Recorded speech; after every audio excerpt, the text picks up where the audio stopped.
If you guys have been around my channel for any amount of time, you know that I am a huge advocate for being on a diet or a healthy eating lifestyle that allows you to have anything you want as long as it's in moderation, but there are no eliminations. Still, as you learn and grow within your own healthy lifestyle, you will find that there are changes that you make, whether by choice or not by choice, and you will discover that there are things that you simply don't purchase or consume anymore. And today, I want to share the 10 items that I no longer buy. If this sounds interesting, stay tuned. Hello, my friends. Welcome back to my channel. It is so good to be sitting in front of the camera and speaking to you once again. For those of you that don't know me, my name is Brianna and I am the diva behind Diva and the Divine, and I am so glad you decided to click on this video today. And for my returning subscribers, hello. I'm so glad you came back and I am so happy that you are here. If you are not already a member of the Diva and the Divine community and you would like to be, you know where to find that little red subscribe button. Just go ahead and hit that and you will be notified every time I upload some new, inspiring, educational, or just fun content. As I mentioned in the intro, this is a list of things that I have basically stopped buying since embracing a healthy living and weight loss oriented diet. Now, I will admit that of course I am not perfect, so it is not stuff that has been completely 100% eliminated, but this is stuff that I truly, rarely, if ever, purchase either from the grocery store or from the restaurants or anything like that anymore. And this is between me and my husband. These are just foods and things that we have chosen to eliminate because they do us no good nutritionally. There are a few exceptions within the items on this list, which I will specify when we get there. But for now, let's dive into the 10 items that I no longer buy. Number 1 is McDonald's or Burger King. You guys, I cannot remember the last time I hit a drive-thru that wasn't like Arby's or Starbucks. And I'm not even joking. I haven't been to a McDonald's or a Burger King in years and years. And I'm not gonna lie, McDonald's breakfast was one of my all-time favorite breakfasts, but it just doesn't serve me anymore, and I gain nothing nutritionally from consuming products from those stores. Now, I know that there are healthier options there, but for me, quite frankly, it's just easier to avoid going to those places altogether. Now, notice that I specified 2 specific fast food places because we have not given up fast food in its entirety. We normally keep fast food for when we are on the road driving to Chicago or to Florida or something, and we have to stop at a gas station or a rest stop and we need to look for a fast food chain. That tends to be the only time we stop for fast food, and it is usually Arby's or a Subway. And occasionally we will take a trip to places like Chipotle, which of course we love Chipotle, so Chipotle really doesn't make that list. Or we'll go to Panera, places where we can get soup and salad and things like that that will nurture us and nourish us in a nutritional way and not necessarily just be food to fill us up. So we do not buy McDonald's or Burger King anymore. Thing number 2 that I don't buy anymore is chips. You guys, outside of the very rare exception, and now that I'm thinking about it, I don't actually think I bought the chips that last came into my house. Potato chips are something we do not purchase anymore. Do I purchase Quest protein chips? Yes, I do. And occasionally I will purchase tortilla chips, and the chip that regularly makes its way into my house are the Cheetos Simply Organic White Cheddar Cheeto Puffs. Those are the exclusive chip that usually comes into my house. The last time I had like those ketchup chips and things that I was trying, those were sent to me. Those were sent to me as fun little gifts and things like that, but they were not things that I purchased on my own because quite frankly, there are other things that we use to fill our plates other than potato chips. I do have those Cheetos regularly. I have a 3 or 4 point serving of those Cheetos, and you get a lot of bang for your buck, whereas when you get the fried potato chips, you only get a handful of chips for it, and it's just not worth it to me anymore when I can have an entire side dish of crunchy carrots and cucumbers and peppers instead of 10 potato chips. So potato chips don't make the grocery list. Number 3 is very surprising to many of you, I'm sure, and that is milk. I do not buy regular cow's milk anymore. And it's not that I'm dinging it for being unhealthy or anything like that, but for the limited number of things that I actually use milk for, almond milk is a perfectly acceptable substitute. There's motion at our front door. Okay. Almond milk ends up being a great substitute for much fewer calories, so I buy unsweetened almond milk because on the rare occasion, real rare occasion, that I want a bowl of cereal, then I will just use almond milk, and you know what? I can barely taste the difference. If a recipe calls for milk specifically, I will go out and buy the teeniest, tiniest little container of the milk that I can find, and I will use up the milk without a problem. We've been skim milk in my family for years and years and years, so I don't even know what full fat milk tastes like anymore, quite frankly, and it's not something that I've ever missed. I've never been obsessed with milk. The only time I can think of where I'm like, you know what would be real good right now? Milk. It's when I'm eating brownies, chocolate cake, or cookies, and that happens infrequently enough where I don't even need the milk anymore. You know what I'm saying? So milk has just not been on our list, and it's okay because we save ourselves a ton of calories by doing unsweetened almond milk instead of regular cow's milk. Number 4 is brand specific, but it's true, and that's Pop-Tarts. You guys, I don't remember the last time I purchased or consumed a Pop-Tart. I think I vaguely remember going to my parents' house one day and they had s'mores Pop-Tarts in the house, and this was at least 2 or 3 years ago.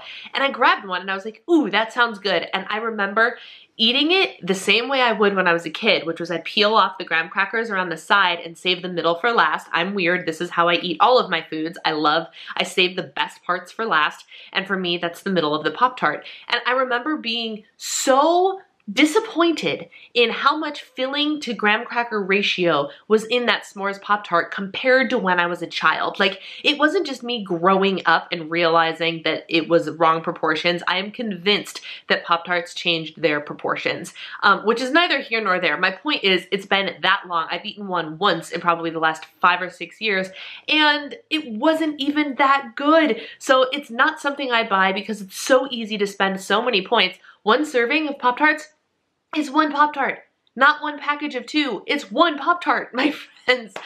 So be aware, if you are a Pop-Tarts eater, you have to double the amount of points that you are allotting because one serving is only one piece. And they're just not worth it to me. There are so many other things that taste so much better and are so much more satisfying that aren't Pop-Tarts. Number 5 is one that has been eliminated from my shopping list simply because I know that I do not have self-control to have this in the house, and that is Nutella. Nutella is one of God's gifts to humanity. I swear to you, I love that stuff so much, which is precisely why I don't buy it. Because if I bought it, I have almond butter, I have peanut butter, and even occasionally I have a hard time around those two things because there's just something about the comforting level of like a fatty, creamy, delicious nut butter. Am I right?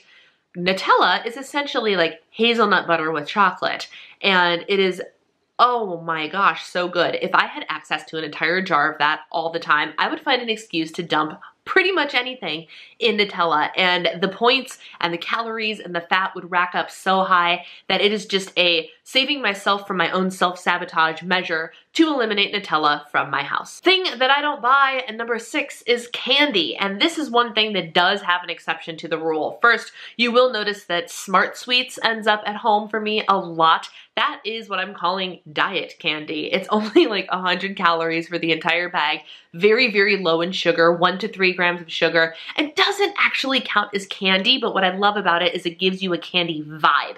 So you still feel like you're eating candy, but you're not eating the same amount of sugar and junk as you would be if you were eating regular candy. Now, the other exception to that rule is I used to be a big candy junkie, and I love a good chocolate bar or pieces of chocolate every once in a while, but I am also a sucker for seasonal things, as you guys know. So there are a handful of Christmas-themed things and a handful of Easter-themed candies that do manage to make their way into my house during specific times of the year. However, as a generalized rule, the candy section is just a no-no. Number 7 is something we stopped buying, but not for me, but for my husband, and that is diet soda.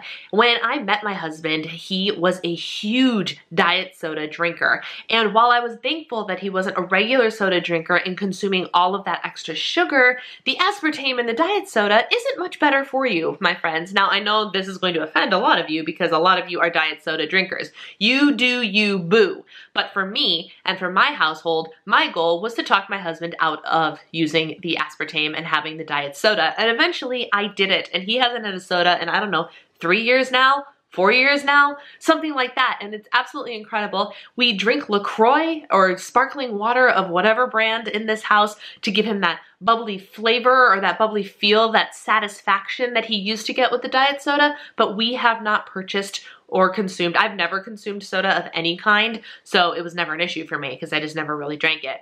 But he hasn't had any in years, and so we don't buy it. Number 8 is regular ice cream. Now, I'm going to use the term regular loosely because while we don't buy like Halo Top or Enlightened or anything like that, we used to, but then I decided that I don't want all of my foods to have erythritol in them. Since there was a higher amount of erythritol in those things, I decided that it just wasn't a good idea to keep consuming and spending the extra money on those things when there are diet ice creams out there that aren't actually diet ice creams at all. They're just better for you options. For example, the ice cream that we tend to have in our house the most often is Edie's slow churned ice cream. It has lower calories, it has lower fat, it has regular sugar, and it tastes incredible. It is such good ice cream. It's not marketed as like diet, like Halo Top and Enlightened is diet, but it is still like a lower calorie option, and it is perfectly sufficient for what we need ice cream to be in this house. We also buy like Kemp's frozen yogurt ice cream and things like that. So ice cream is a staple because my husband eats ice cream every single day. Every day. So we have to have ice cream, but we don't buy regular ice cream like Ben & Jerry's, except on special occasion.